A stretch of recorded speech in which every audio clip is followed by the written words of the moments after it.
আজি শিৱৰাত্ৰি সকলোৱে জানে তো শিৱৰাত্ৰি উপলক্ষে ময়ো বাবাৰ ওচৰত আহিছোঁ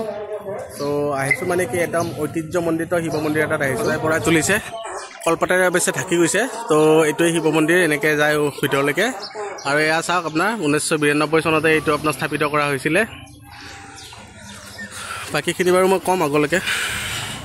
তো এতিয়া আমি ওপৰলৈকে যোৱাৰ আগতে মই এতিয়া মন্দিৰটোৰ বিশেষত্ব দেখুৱাইছোঁ এয়া চাওক এয়া যে দেখিছে শিলটোৰ ওপৰত আপোনাৰ এনেকৈ ভৰিৰ চিন দেখিছে এয়া ভৰিৰ চিন আছে আৰু লগতে এনেকৈ তিনিটা বেলপাতৰ দৰে এনেকৈ শিলতেই মানে এনেকৈ চাপ এটা পৰি আছে আৰু এইটো বিশ্বাস হয় যে ইয়াতে শিৱ বাবাই ধ্যান কৰিছিলে আৰু চাওক এই তলেৰে আপোনাৰ শিলৰ তলেৰে তিনিটা এনেকৈ খুঁটি বৈ আহিছে সৰস্বতী যমুনা গংগা আৰু গংগা খুঁটিটো আপোনাৰ শিৱ বাবাৰ ভৰিৰ তলেৰে এনেকৈ আহিছে আৰু এইটোৱে মনা যায় যে আপোনাৰ গংগাত মানে পবিত্ৰ হয় তো শিৱ বাবাৰ চৰণ যুগল ধুই পেলাই এনেকৈ গংগাৰ পানী বৈ আছে বুলি আমি এটা বিশ্বাস আৰু এনেকৈ তিনিটা মিলি আমি ইয়াতে ত্ৰিবেণী সংগম এনেকৈ হৈছে এয়া ওপৰলৈকে গৈ আছোঁ এতিয়া ওপৰলৈকে উঠিছিলোঁহে মাত্ৰ পূজা পৰিচালনা সমিতিৰ পৰা জনালে যে আমাৰ দিছপুৰ সমষ্টিৰ বিধায়ক আহি পাইছে তো তেখেতক আদৰিবলৈ মই কেইজনমান আমাৰ বৃন্দৰ লগত এনেকৈ তললৈকে গ'লোঁ আৰু তেখেতক আদৰি ওপৰলৈকে লৈ আহি আছোঁ এনেকৈ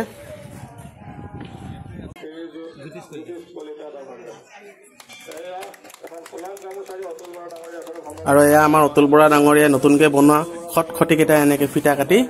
আজি আপোনাৰ উন্মোচন কৰে বৰ ভাল লাগিছে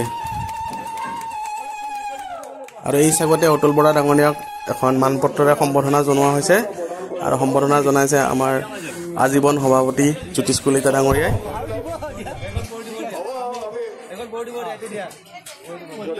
এতিয়া অলপমান ওপৰলৈকে যাওঁ ওপৰত চাওঁ এয়া দেখিছেনে মানুহবোৰ চব আহিছে পুৱাৰ ভাগতে মানুহবোৰ মোটামুটি আহিছে আৰু আহিব আছে আৰু বহুত মানুহ হ'ব ইয়াতে তো ইয়াতে এয়া সকলো মানুহ আহিছে দূৰ দূৰণিৰ পৰা মানুহবিলাক আহিছে আৰু ইয়াতে আমাৰ চাহৰ ব্যৱস্থাও কৰা হৈছে এনেকৈ পূজা সমিতিৰ ফালৰ পৰা আৰু এনেকৈ চাকি বন্তি জ্বলাই আছে ইয়াতে ধুনীয়াকৈ এনেকৈ ৰেক চেক বনাই দিয়া হৈছে যাতে পৰিপাটিকৈ ধুনীয়া হয় আৰু দেখিবলৈও ভাল লগা হয় আৰু এনেকৈ ত্ৰিশূল কোনে যোনে দিয়ে মানে এনেকৈ ইয়াত দান কৰিছে এনেকৈ পুতি থৈ দিছে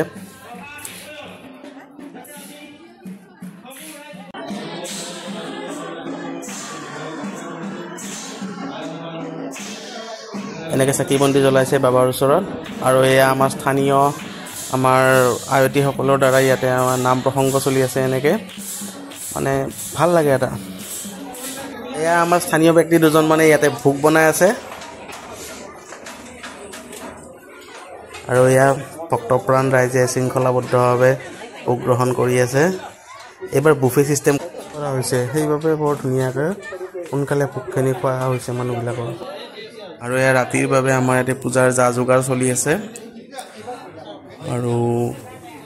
ৰাতি আমাৰ পূজা ভাগ কৰিছে আমাৰ ইয়াৰে স্থানীয় ব্যক্তি দেৱেন শৰ্মা খুৰাই আৰু মানে কি ক'ম আৰু মানে মই থাকি পেলাই সেইখিনি সময়ত মানে এনেকুৱা মানে ভাৱ হৈছে নহয় মানে খুব মানে নিজকে মানে লাকি মানে ফিল এটা হয় আৰু